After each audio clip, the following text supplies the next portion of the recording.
Hello મિત્રો, સ્વાગત છે તમારો એક નવા વિડીયોમાં। આજે આપણે ગણિતના અમુક ચેપ્ટરની સિરીઝ વાઇઝ લઈશું। પહેલો જ છે ટકાવારી પાર્ટ 1, જેમાં આપણે સામાન્ય જે પ્રશ્નો પૂછાતા હોય છે તેની વાત કરશું। અને મિત્રો, જો વિડીયો તમને ગમે તો અમારી ચેનલમાં મેમ્બરશિપનું પણ છે કે જે સાવ 59 રૂપીસમાં તમને અલગ અલગ કન્ટેન્ટ મળી શકે છે। તો વાત કરીએ કે આજ સુધી તમે ટકાવારીની ચર્ચા ક્યારે કરી છે, તો કે પરીક્ષા ટાઈમે। તો કે કોઈ એક વિદ્યાર્થી છે જેને એક ટેસ્ટ આપ્યો, તેમાં 20માંથી 15 માર્ક્સ આવ્યા તો તેના ટકા શોધતા હશો। 50માંથી 36 આવ્યા તો તેના ટકા કઈ રીતે શોધતા હશો? ત્રિરાશિ મૂકીને। તો આમાં બે રીત છે, એક આપણે ટકાવારી ગોતવાની હોય, અથવા તો ટકાવારી પ્રશ્નમાં આપેલો। ટકાવારી ગોતવાની હોય તો ધારો કે એક્સ કે કુલ 450 માર્ક્સમાંથી એક વિદ્યાર્થીને 30 માર્ક્સ આવ્યા તો તેની ટકાવારી શોધો। અને બીજામાં કે એક વિદ્યાર્થીને 40% માર્ક્સ આવ્યા 500માંથી, તો ટકાવારી આપેલી હોય 40 માર્ક્સ 500માંથી આવ્યા તો કુલ તેને 500માંથી કેટલા માર્ક્સ આવ્યા હોય તેના વિશે પૂછેલું। તો એક્ઝામ્પલ, એક વિદ્યાર્થીને પરીક્ષામાં 800માંથી 600 માર્ક્સ આવે તો જીગાને કેટલા ટકા માર્ક્સ આવે તો શોધીએ। આમાં તો ટકાવારી આપેલી નથી તો ટકાવારી ગોતવાની। તો આ ફોર્મ્યુલા એક્સ એટલે કે 800માંથી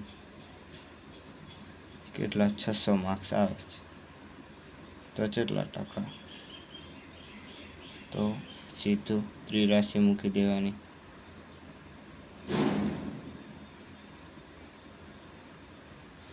તમે આ કરશો એટલે 75%। એક બીજો સવાલ જોઈએ કે 1500 વિદ્યાર્થીઓની એક શાળામાં 1200 છોકરા હોય તો આ શાળામાં કેટલા ટકા છોકરીઓ હશે?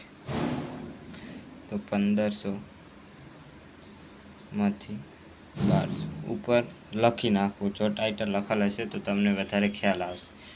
તો કે આ કુલ વિદ્યાર્થીઓ અને એમાંથી આ બોયઝ 100%, તો ત્રિરાશિ મૂકી દો। 1200 100 અને 15, 3 ચોક 12, 3 પંચા 15।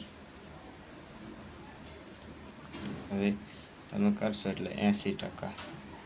શું મળી ગયું? 80% બોયઝ છે અને આપણને શું કીધું છે? ગર્લ્સ માટે, તો 20% ગર્લ્સ હોય। તો મિત્રો, હજુ આપણે થોડાક એક્ઝામ્પલ જોઈએ કે મગનલાલને 500 માર્ક્સની પરીક્ષામાં 70% માર્ક્સ આવે છે તો મગનલાલને કેટલા માર્ક્સ આવ્યા હોય?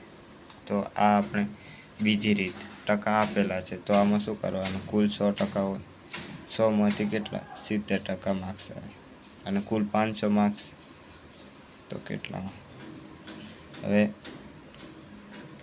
જોઈએ તો કે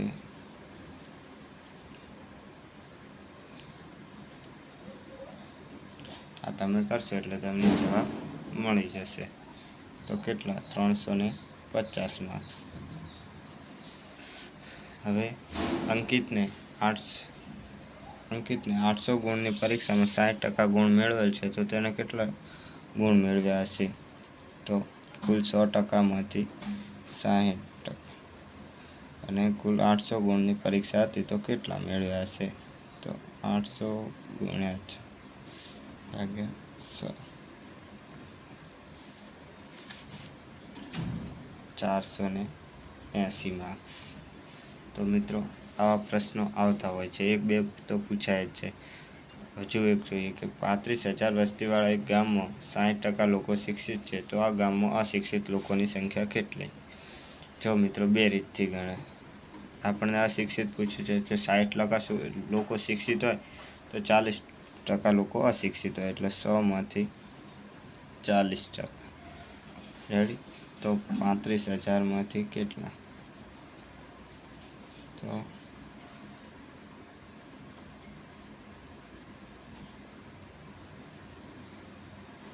35,000 તમે કરશો તો કે કેટલા થાય? 14,000 લોકો અશિક્ષિત છે. અને આમાં જે ટકા એ પ્રમાણે શોધીએ કે 100%, 60% લોકો શિક્ષિત છે. તો 35,000માંથી કેટલા લોકો શિક્ષિત હશે? તો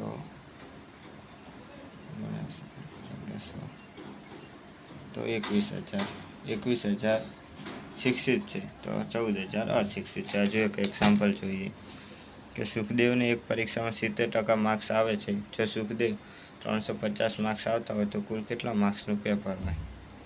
તો કુલ 100%. આમાં થોડાક ચેન્જીસ છે. 100% એટલે આપણે કુલ ધારીએ છીએ, તો અહીંયા કુલ સંખ્યા શોધવાની છે. અને આપેલા કેટલા? 350 માર્ક્સ. તો જોઈએ 350 × 100 ભાગ્યા 70, 7 × 5 = 35, 500 માર્ક્સની કુલ પરીક્ષા હશે. તો મિત્રો, આ પહેલો વિડીયો. જો તમને વિડીયો ગમ્યો હોય તો વિડીયોને લાઈક કરો, ચેનલને સબસ્ક્રાઈબ કરો. મળીએ બીજા વિડીયોમાં. Thank you.